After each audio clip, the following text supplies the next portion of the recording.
Assalamualaikum warahmatullahi wabarakatuh. Anak-anakku kelas 5 yang sehat-sehat dan soleh-soleh.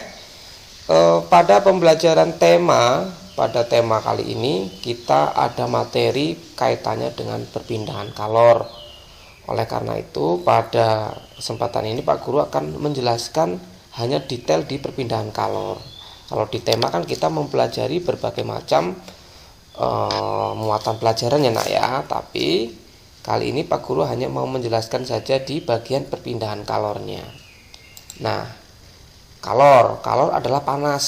Nah, kalor adalah bentuk energi yang berpindah dari benda yang suhunya tinggi ke suhunya rendah ketika kedua benda bersentuhan. Nah, itu adalah panas. Nah, ini contohnya anak-anak, api di api unggun bisa berpindah ke tubuh anak-anak karena ada penghantarnya adalah udara. Nah, ini juga proses perpindahan sebuah panas atau kalor.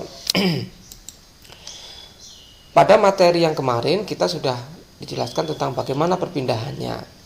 Nah, anak-anak, jika suatu zat menyerap kalor maka suhu akan naik.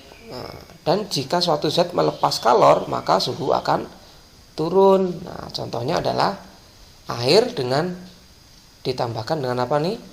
Es ya. Jadinya apa? Dingin airnya. Jadi gini, si air ini berarti melepas kalor. Ya, dia melepas kalornya. Kenapa melepas kalornya? Karena ada suhu yang dipengaruhi oleh es. Nah, es ini karena dingin dia bersifat menyerap kalor. Nah, akhirnya karena airnya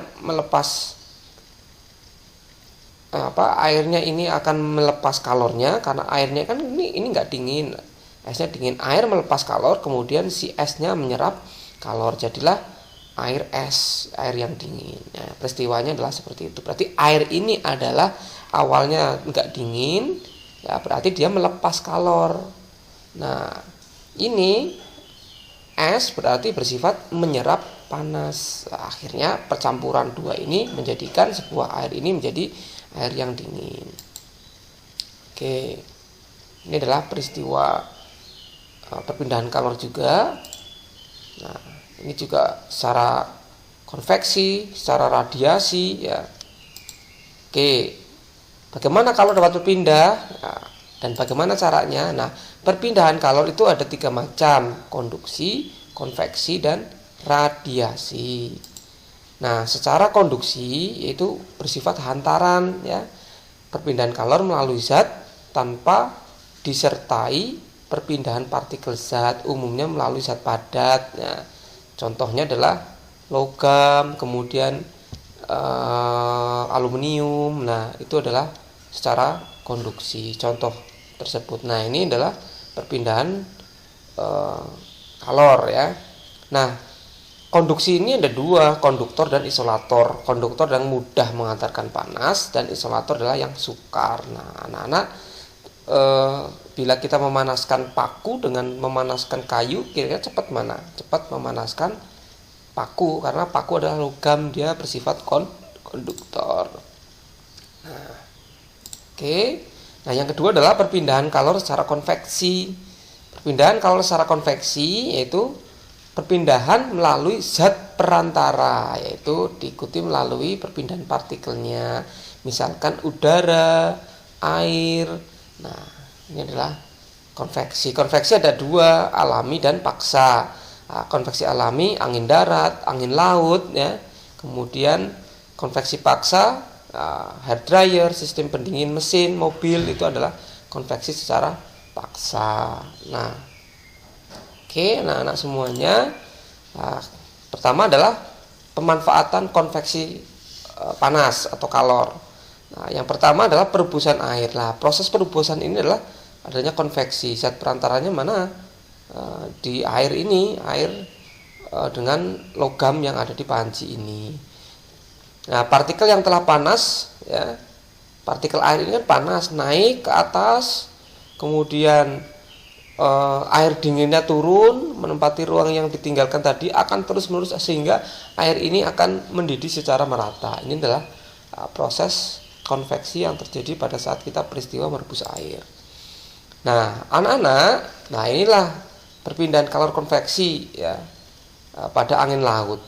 Nah, peristiwa ini akan terjadi pada angin laut dan angin darat. Nah, bagaimana terjadinya angin laut? Angin laut terjadi pada siang hari ya, di mana kondisi di darat itu panas, di laut itu dingin ya karena kelembab. Nah, akhirnya dari lembab yang dingin ini akan menuju yang ke panas, kemudian terjadi perputaran panas energi sehingga dapat menggerakkan angin.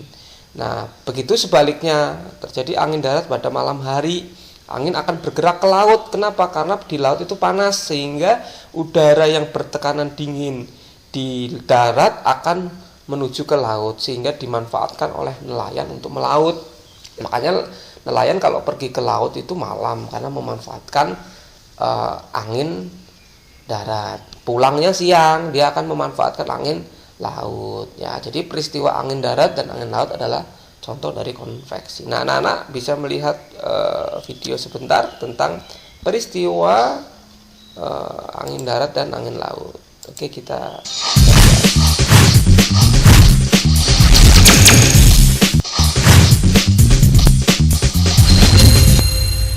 Wow, akhirnya aku tahu. Kapankah angin darat dan angin laut terjadi? Angin bertiup dari daerah yang bersuhu rendah ke daerah yang bersuhu tinggi. Pada malam hari, udara di atas daratan lebih dingin daripada udara di atas laut. Sehingga udara dari laut bergerak ke atas dan diisi oleh udara dari darat. Oleh karena itu, angin darat terjadi pada malam hari. Angin darat ini dimanfaatkan oleh para nelayan untuk melaut. Itulah sebabnya para nelayan pergi melaut di malam hari. Dan pada siang hari, udara di atas daratan lebih panas daripada udara di atas laut. Sehingga udara dari darat bergerak ke atas dan diisi oleh udara dari laut. Oleh karena itu, angin laut terjadi pada siang hari.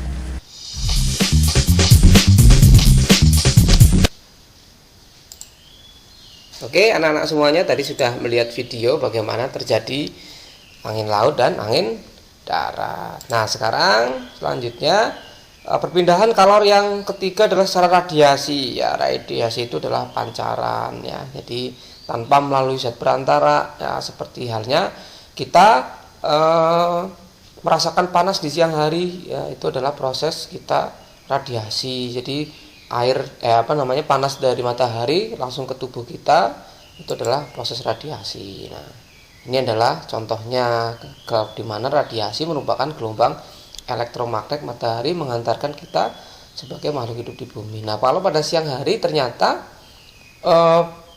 benda yang berwarna gelap, hitam itu lebih cepat menyerap panas dibandingkan benda yang berwarna terang, misalkan putih ya, dia akan memantulkan. Makanya anak-anak kalau pakai baju warna hitam pada siang hari pasti akan terasa sangat panas. Oke ya, tugas kalian adalah pada hari ini menjelaskan tentang peristiwa angin darat dan angin laut. Nah, kalian bentuk tugasnya bisa membuat narasi cerita dalam sebuah karangan, bisa membuat puisi, bisa membuat gambar dengan menceritakan, kemudian membuat cerita dengan mendongeng dan menuangkan dalam sebuah lagu juga boleh. Yang penting temanya adalah tentang menjelaskan peristiwa angin darat dan angin laut. Terima kasih anak-anak semuanya, sehat selalu dan tetap semangat belajar dimanapun, kapanpun kita berada, melalui apapun. Sehat-sehat selalu anak semuanya. Terima kasih. Assalamualaikum warahmatullahi wabarakatuh.